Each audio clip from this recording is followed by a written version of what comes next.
Guys আমাদের সাথে most talented barista হচ্ছে দীপু ভাই। দীপু ভাই দেখেন বই বারিস্তা বই পড়তেছে।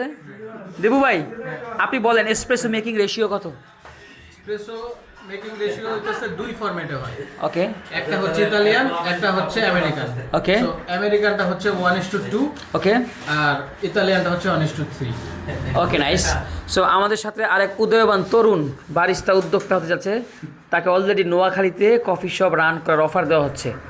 আচ্ছা, ইনভেস্ট করার জন্য আমাকে পিছনে অনেক লোক আছে। ওরে বাবা, ইনভেস্ট করবে, আমি শুধু তার পরিচালনা করব আর কি। Very nice. ব্যবসা তো পুরো আমাকে বলতেছে প্রেস করার জন্য ঢাকার মধ্যে আর মানে কোন প্লেসে হলে ভালো হয় আর কি সেটা জন্য। তুমি তাকে বলো যে এই জায়গা ভাড়া হবে।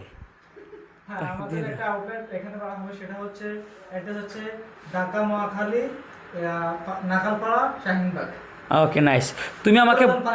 তুমি আমাকে বলো, যদি আমরা 72 বা 75 ডিগ্রি দুধ গরম করে ফেলি তাহলে এখন কি সমস্যা হবে? সেটার সমস্যা হবে, কোনো সমস্যা বলতে কি টেম্পারেচার ওভারহিট হয়ে যাবে আর কি। ওভারহিট হলে এখানে কফিতে কোনো স্বাদের তারতম্য হবে কিনা? হিট বললে কাস্টমার প্রবলেম হয় যখন কফিটা চুমুক দিবে, হ্যাঁ। তখন তার ফোটে হয়তো দেখতে পারে মনে আছে। আচ্ছা, ঠিক আছে। আর একটু ভালো অ্যান্সার দাও সাগর ভাই, মোস্ট উদয়মান তরুণ ক্রিকেটার। আরে দুটো কি বলে, জিম যারা করে কি বলে, বডি বিল্ডার। তুমি বলো, যদি আমরা 80 ডিগ্রি দুধ গরম করে ফেলি এখন আমাদের প্রবলেম কি হবে? ফার্স্টে যেটা হবে আমাদের, যখন আমি স্টিম করব গুটি গুটি বাবলস হয়ে যাবে, ওইটা দিয়ে আর তো হবে না। ওকে, ওইটা আমরা মিক্সটাও ভালো হবে না। ওকে। এই কফিটা যদি ওইভাবে আমরা সার্ভ করে দেই, কফিটা খেতেও পারবে না, অনেক ওভারহিট হয়ে যাবে। ওকে, এছাড়াও দুধের যে পরিপূর্ণ স্বাদ এটা পুড়ে যাবে। হ্যাঁ, গুড, ভালো অ্যান্সার। আব্দুল্লাহ, তুমি আমাকে বলো, হোয়াট ইজ মাচা? গ্রিন টি না, হোয়াট ইজ মাচা? মাচা কি? হোয়াট ইজ মাচা? আচ্ছা, সে বলছে, তুমি বলো হোয়াট ইজ মাচা। তুমি বলো জিহাদ, হোয়াট ইজ মাচা? হুজুর তুমি বলো হোয়াট ইজ মাচা? That's it. কি এবার বলো হোয়াট ইজ মাচা? আচ্ছা, একটা গ্রিন টি পাউডার। তা গ্রিন টি আর গ্রিন টি পাউডার কি এক? আচ্ছা, গাঞ্জা আর নেশাখোর কি এক জিনিস? দুই ফর্মেট, রাইট? হ্যাঁ, পাতা। তো গ্রিন টি হচ্ছে যে টি ব্যাগ বা আমরা যে চা খাই, গ্রিন টি। আর মাচা যদি হয়ে যায় তাহলে তো নামই চেঞ্জ হয়ে গেছে। সো ওটা হচ্ছে পাউডার। ওইটাই কি প্রসেস করে পাউডার করা হয়। তুমি বলো মুরব্বি না সাইজ?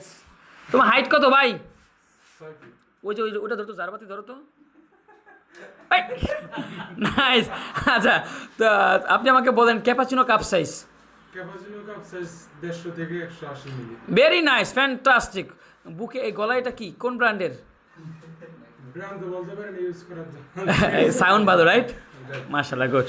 জিয়াদ, তুমি বলো যে হোয়াট ইজ স্প্যানিশ লাটে? ওকে, মাথা ঠিক নেই। হুজুর বলো হোয়াট ইজ স্প্যানিশ লাটে?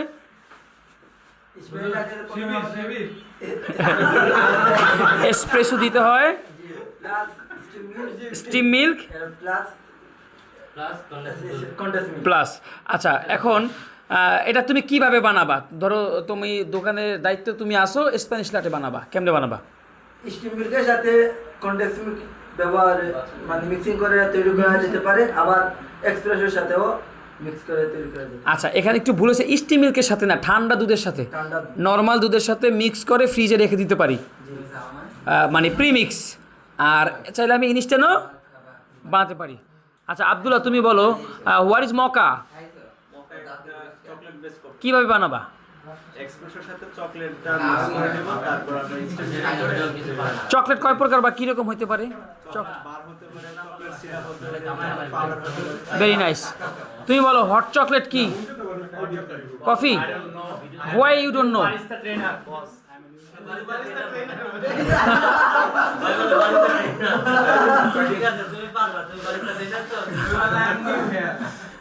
আচ্ছা Sagar, hot chocolate is it coffee?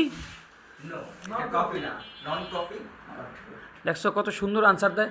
চেষ্টা করো না কেন ভাই, ডিজাইন দেওয়া চাকরি হবে না, নলেজ থাকতে হবে। হ্যাঁ, নলেজ থাকতে হবে। ঠিক আছে, মোটামুটি বারিস্তা ট্রেনিং সম্পূর্ণ হলো, আমরা এখন বাসায় যাব। আমার জন্য দোয়া করবেন, বডি বানাতে চাই। ওই যে দীপু আসি, সাগর ভাই বডি মাঝে চাই হবে বসে দিয়ে আসেন পালা খাবেন পালা পারবে পারবে পারবা মক্কা চকলেট